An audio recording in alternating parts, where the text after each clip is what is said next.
From the New York Times, I'm Michael Barbaro. This is The Daily.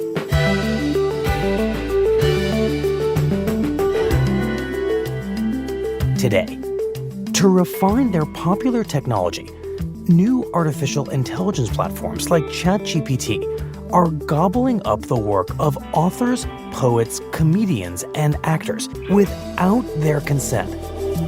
As my colleague Sheera Frenkel found, a rebellion is brewing. It's Tuesday, July 18th. Shira, it is really nice to have you back. It has been far too long. I agree. It's great to be back here.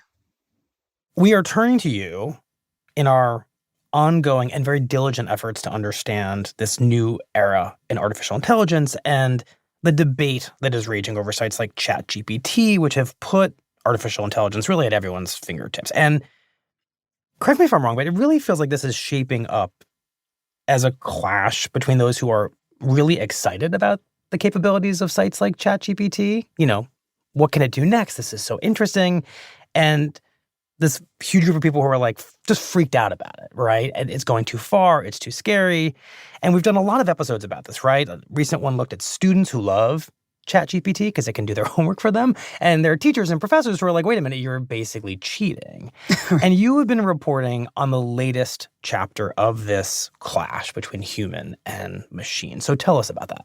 Well, what I've been focused on is really just all the battles over what goes into these AI machines and what makes them powerful, what makes them able to sort of imitate human voice is all of the content that we've put online over all these years. It's the poems and the blogs and the photographs and the illustrations that are then copied and scraped and fed into these AI machines. It's what teaches them to imitate human behavior. Mm-hmm. And in the past 6 months, as this software has become really powerful and very popular, more and more people have started asking questions about whether they want their content fed into AI machines. And if they don't want it there, if there's, really anything they can do about it. So tell us who exactly these people are who are asking these questions. They kind of fall into two groups. There are the people who are doing so because it's their livelihood. They have a copyright on their material, and they have some kind of legal protection against their work. Mm-hmm. The other group are the hobbyists. They're the people who are writing stories for the fun of it, that are just creating art because they're passionate about something, and they're putting stuff out into the ether of the internet. They love it. They want to share it with the world. This is just a true sort of moment of human creativity. But both of these groups are kind of seeing Chat-GPT. They're seeing these AI companies valued at hundreds of millions of dollars, and they're realizing that their creativity is making someone else a lot of money, and they're feeling exploited. They're feeling like their creativity, their moment of inspiration is being used. So let's start with this first group of creatives who sound like they are the kind of big fish because they have copyright protection. Right. These are people like actors, animators, writers, people who make their livelihood by uploading what they're doing to the internet. Mm-hmm. And so they've been really alarmed when a Chat-GPT comes along and can produce art in their style or can write a paragraph in their style. So I go to the hotel. Super fancy. Take, for instance, Sarah Silverman. And I go to check in. Oh, and the lady at the front desk recognized me. And she was like, oh, my God, I love you. You are in my top 4 all-time favorite comedians. She is a comedian, an actor, a writer who has honed an incredibly distinctive style over decades of working. And I was like, you know that I know that means I'm 4th, right? I'm not walking away from this like, ooh, maybe I'm 2nd, no. And, if you go to Chat-GPT and say, tell me a joke in the style of Sarah Silverman, which is something I tried out, it really gets her spot on. And she argues that not only has it read her jokes and read her, other sort of online comedy, but that it's even read this book that she wrote, Bedwetter, which has been uploaded online and exists in online versions. Mm-hmm. She appears pretty convinced that it's essentially learned who she is and what her comedic style is. It can mimic her to the degree that you think it is her writing. And I'm guessing Chat-GPT likely did that without asking her permission. Right. There is no permissions being asked here because they're essentially, imagine these like giant machines that are crawling the internet at all times. And any data they come across, they collect, they scrape it. They don't know what they're doing. They're converting it into numbers. It's basically become math in these systems. And so anything online is constantly being hoovered up by these machines and fed into AI systems. And so for a creative professional like Sarah Silverman, that feels incredibly threatening in terms of their livelihood, their ability to make a living off of being an artist with an independent voice that's been honed over decades. If a machine can do that, why would you need to pay Sarah Silverman to come and write your script or pen a comedy special? But how can you be so sure that ChatGPT is really stealing from you if you're someone like Sarah Silverman, or if you're anybody really whose work has been uploaded by ChatGPT? Because my guess is that this gets a little bit sticky, right? Like how much of it is just guesswork and how much of it is really being derived from essentially borrowed or stolen material? Definitely. I mean, well, to begin with, there are these repositories where you can go and check and see if your work has been scraped. A lot of artists do this, a lot of writers do it, and they'll see there that, your name will appear, your piece of art will appear. And so for someone like Sarah Silverman, she can go and see, okay, right, my book has been scraped. But, more specifically, it's really just playing with this and testing it out for yourself and toying with it. I I was curious as I was reporting the story, so I went online and I typed in my name and I said, "Can you write a paragraph about the danger of online extremism in the voice of Sheera Frenkel?" Which is the subject you cover, of course, right, over and over and over again for the Times. Yes, exactly. And I've written books. I've been writing about it for over a decade. It's out there. My material is out there. And when I tell you that even after knowing about AI for a year, even after covering this topic for a year, I was creeped out at how close it got my voice. I could have easily written this sentence. Okay, explain that. I mean, I'm not on ChatGPT right now, so I can't replicate this search, but what happened when you said, write a paragraph about the subject I know best, Sheera Frenkel, and it spit out the results? What about it felt so distinctively Sheera Frenkel-esque? So I will read it to you. So it writes this one opening sentence, which is, online platforms, once hailed as bastions of free expression, have become breeding grounds for hate, radicalization, and the propagation of dangerous ideologies. That expression, the bastions of free expression, I've used that. I Googled it. I used that in an article less than a year ago and again in an article 3 years ago. I didn't even realize that that was a phrase or turn of phrase that I often used until ChatGPT repeated it back to me. Right. It's kind of a distinctive set of words you're saying that you turn to, and it just borrowed from you in replicating your work. Well, it knew my brain better than I did. I didn't realize that was phrasing I frequently used, and I had to go into the New York Times archives to figure out, oh yeah, it's right, I do use that. And oh my God, I probably use it too often because this machine has learned it about me. Right. And suffice it to say, you were not, like Sarah Silverman, consulted about your work being scraped by ChatGPT. Nope, we were never consulted, and no one at the New York Times was consulted. Got it. So Sarah Silverman did not like that experience. You described it as a little bit eerie. I'm wondering if it's a touch flattering to have ChatGPT borrow your stuff, or if you worry about the long-term economic consequences of it all, which is to say that someday ChatGPT might be able to replicate your journalism so brilliantly that maybe the Times doesn't need you on the beat anymore. Yeah. I've actually spent so much time thinking about this. And there's a part of me that was thinking, oh God, it'd kind of be nice when I was done with reporting to plug in my notes to a machine and have it. There are days where it would be nice to have a machine write my article for me. Right. But no, I thought about it more. And then I was like, yeah, it can imitate what I've already done. But the whole point of news is that what we're bringing you is fresh and based on new reporting. So the conclusions we're drawing for readers are constantly changing. And AI can't do that. It can only repeat and regurgitate what's already been given to it, what's already in the system. And so whatever answer it gives you might be what Sheera Frenkel thought about something 2 years ago or 5 years ago, but it won't be what the newest idea is or the freshest reporting has brought readers. Right. It might just keep telling the world that you think something's a bastion of free expression when you think it's a bastion of not free expression. Exactly. If it's become a bastion of hate speech and extremism. Okay, so what can creatives do about essentially this theft, right? What can the Sheera Frenkels and the Sarah Silvermans of the world do, and what are they doing about this problem? So the creatives with a copyright, the creatives with the legal protection of a copyright can file lawsuits. And that's exactly what we're seeing happen. There's been nearly a dozen lawsuits that have been filed against AI companies by everybody from book publishers to, individuals who have copyright protections. And one of them was Sarah Silverman, who got together with another two authors to sue several AI companies, including Meta, which is the parent company of Facebook, and OpenAI, which is the parent company of Chat-GPT, to say that their work was illegally scraped and downloaded and uploaded into these AI systems. And Shira, what do legal experts think are the chances that this kind of a lawsuit from a Sarah Silverman will prevail against a company like ChatGPT? Well, this is all brand new. It's brand new case law, but they know they have to establish some kind of law or precedent going forward because this is material with a copyright. For a lot of artists, books they wrote 10 years ago or 15 years ago, that's going to continue to make them money throughout their lives.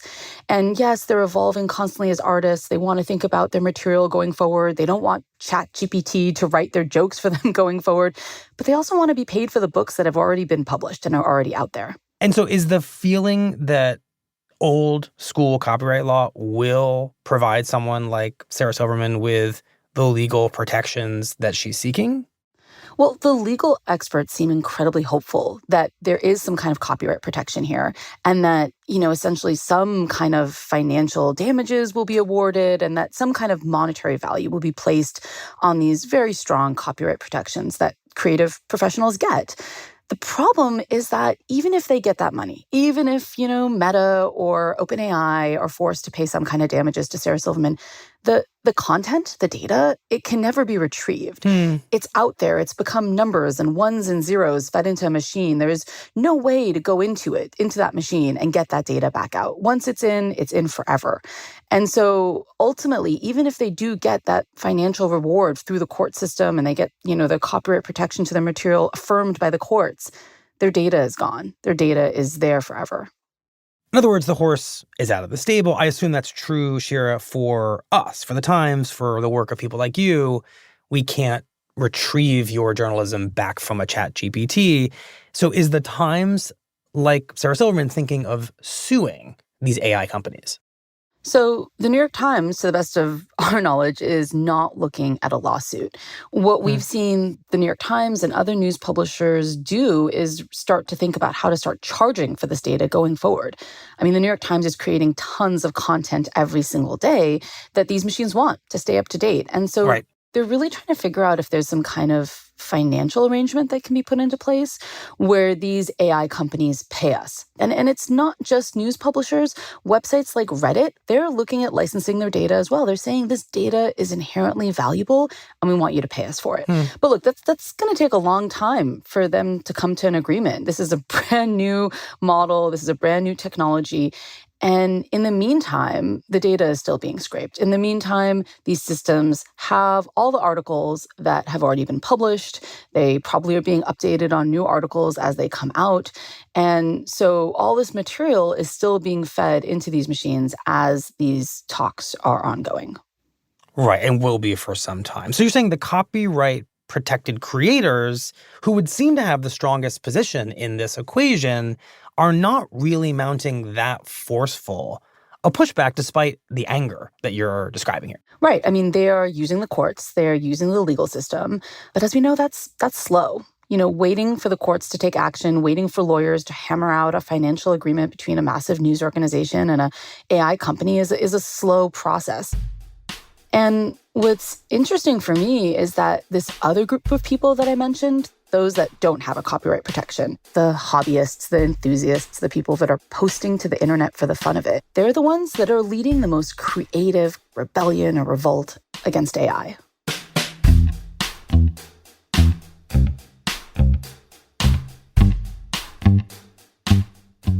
We'll be right back.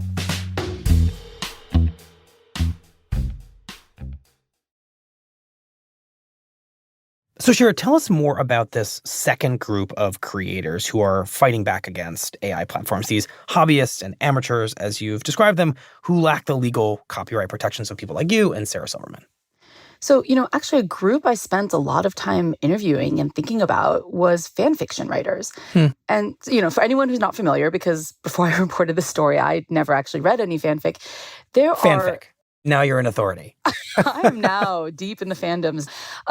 These are people who watch a movie like Star Wars and love it, but walk away from it thinking, what would happen if the main characters at the end, Kylo Ren and Rey, didn't die? What if they fell in love and got married? And I'm really sorry if I'm having movie spoilers in my answers here.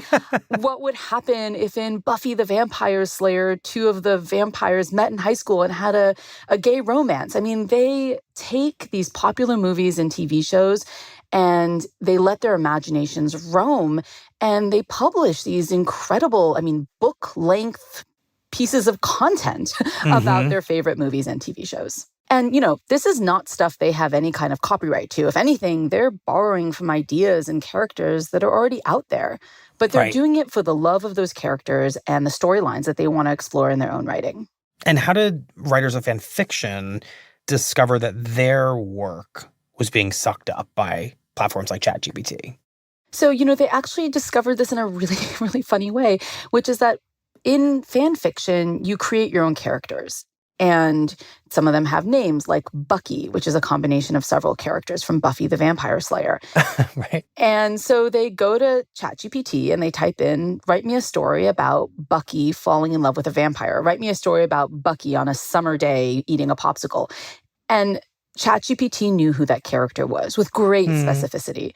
Another example that was actually given to me, and this was the most outrageous example as far as the fan fiction writers were concerned, is that there's this sexual trope called the Omegaverse, which fan fiction writers really like to explore. And it's very, very specific to fan fiction. And ChatGPT knew all about it. You're not going to tell us any more about it? I'm very confused about it myself, and I'm pretty new to fan fiction. From what I've read, there's like tentacles involved, and I don't think it's appropriate for the podcast. Sure. But the point is there's no reason an AI machine would know about it unless it had read and ingested their fan fiction writing. Right. Why would ChatGPT know anything about this unless it was scraping fan fiction? But Shira, aren't these fan fiction writers posting stuff that's fair game, right? They don't have copyright. They know they don't have copyright protections, but they still feel really, wounded. They're affronted at the idea that these machines have scraped what is, for them, very much a labor of love. Some of the fan fiction writers I spoke to had spent decades doing this. They had done it as a form of therapy. They had done it as an act of love towards the movies and television shows that they felt creatively inspired by. And they felt like these machines are essentially attacking the very spirit of human creativity that they had been prolific about online.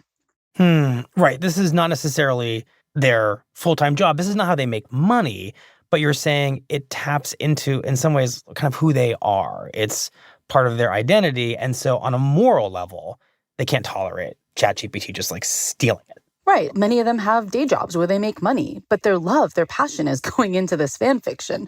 And they've established these really interesting internal rules on these forums where they post where if one person imitates another or borrows from another without attribution, it's considered outrageous. They are booted from the community. They are excommunicated. They really have a lot of honor in how they operate online, and they want that to be respected by these machines. And so in lieu of that, they've had to get really, really creative about how they rebel or how they revolt against these AI systems. And how creative have they gotten? What are they doing? Right. So, for instance, one of the first sort of protests they launched is they got together and started feeding just absolute nonsense into ChatGPT. They figured if you're going to scrape our material, we're going to give you total irreverent nonsense to confuse you so you don't understand our characters, you don't understand our storyline, and you cannot mimic what we do. So they can't sue, but they can gum up the works. They can basically just shove sticks and stones into this machine and try to grind out the gears. Exactly. They had to think creatively. And so they thought, if you want our material, here's our material. We're going to give you nonsense. And does that tactic work? It can if they do enough of it, and they seem pretty committed and passionate about doing this. But, they haven't stopped there. A lot of them have also started making their content private or removing it from the web entirely. And so their thinking is, until now they've shared all this freely, but if the machines are going to come in and scrape what they do, they're going to start locking it down.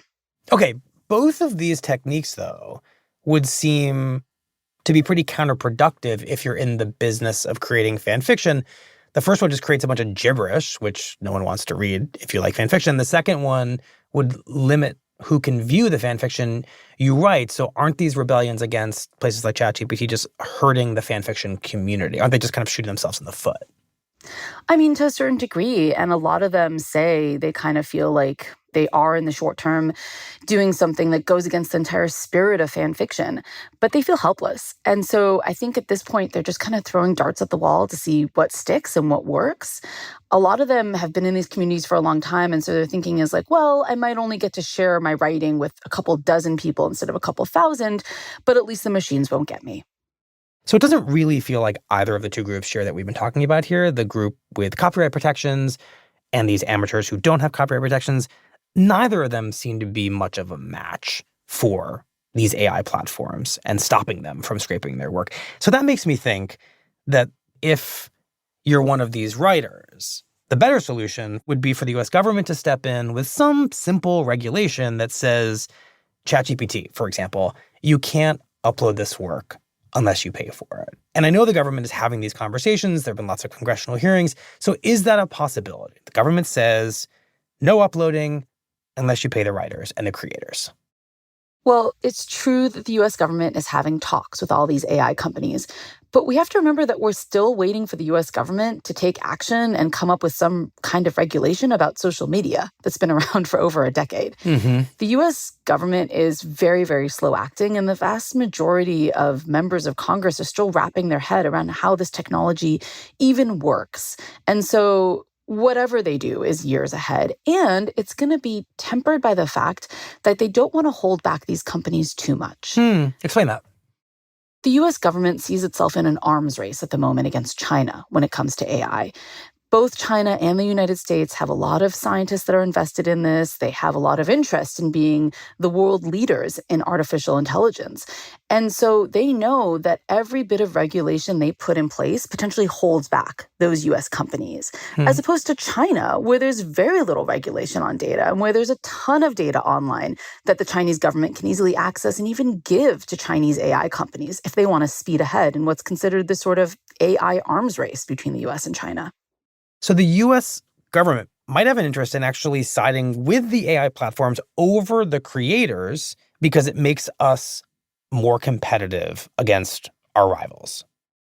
Yeah, I mean, they don't want to hamper U.S. AI companies to the point where they fall behind China. In which case, it feels like the only way for creative types and for publishing platforms like The Times to fight back is to fight back really on their own for the next however many years. And I'm curious, Sheera, if in your reporting, you think the complaints, of the Sarah Silvermans and these publishing platforms is actually going to make the general public sympathetic and lead to a larger scale pushback against these ChatGPT-like platforms, or if the reality is just that people like these things, they're excited about them, and that's going to override any of these worries that we're talking about.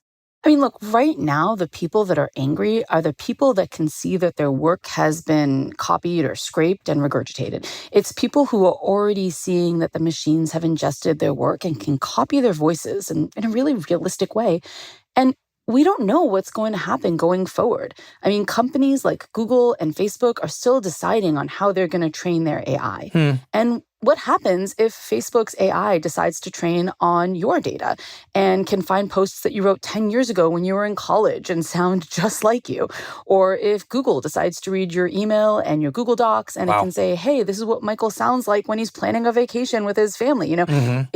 Is the creepiness factor then that much more that all of us feel like our souls are being replicated by machines? Right. And does that mean that suddenly we are all the fan fiction writer? We are all Sarah Silverman. We are all suddenly seeing these platforms slowly sucking a version of us out and in and giving it to the world in a way that is very weird. Right. Does it become a Black Mirror episode? It's unclear. But, it could be that these AI systems are so extremely useful and beneficial for our lives that none of us care. Because at one point, people were really mad about Facebook sucking up their data and serving them ads, and Google doing the same. And then we ultimately decided that they provided such a useful service that it was okay with us that they sucked up our data. And we're really just in the beginning of this technology, and so we don't know yet. One of the fanfic writers I spoke to actually put it in a really lovely way, in that she was in the middle of writing this new piece of fiction, and it happened to be about AI robots versus humans. Mm-hmm. And she stopped midway through writing it because she didn't want to post it online and feed more into the machine. But she said that where she's stuck, and the thought she's really stuck on, is that in this piece of fiction she was writing, not every AI robot was bad. Some of them were helpful, some of them were nice, some of them were good, and some of them were evil. And it was really about how the corporations behind those robots used them that decided whether they were good or evil. And so she felt like she just had so many questions about the companies running these AI and how they're using the data and how they're going to license it and what value is going to be. All these questions are swirling around in her head. And it's like, are the robots good or bad? We don't know yet, and so we don't feel comfortable with them. And so did she end up posting any of the story online? No, she has not posted it yet. I think she still has too many questions. Well, Shira, thank you very much. We appreciate it. Thank you for having me.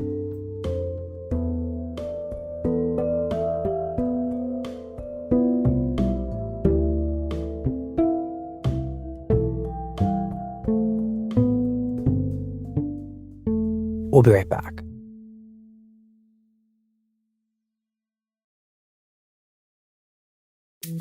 Here's what else you need to know today. On Monday, Russia said it would end an agreement that had allowed Ukraine to export millions of tons of grain to the rest of the world, threatening global food prices and the food supply in dozens of countries that rely on the grain.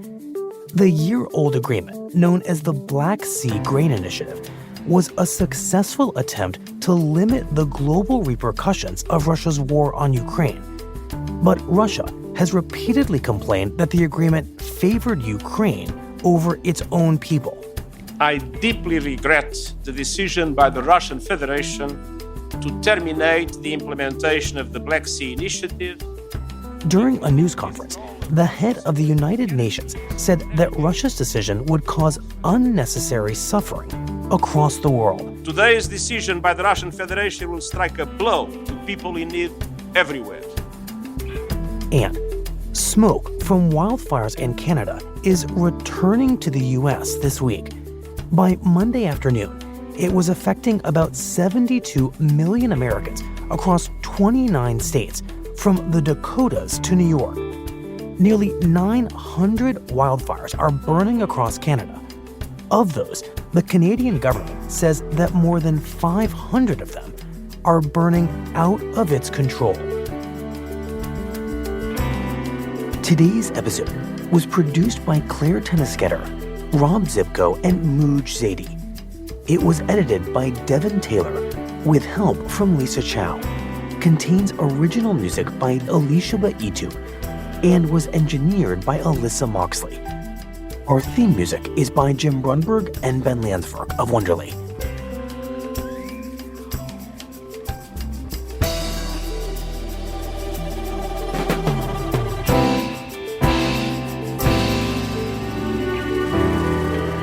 That's it for the Daily. I'm Michael Barbaro. See you tomorrow.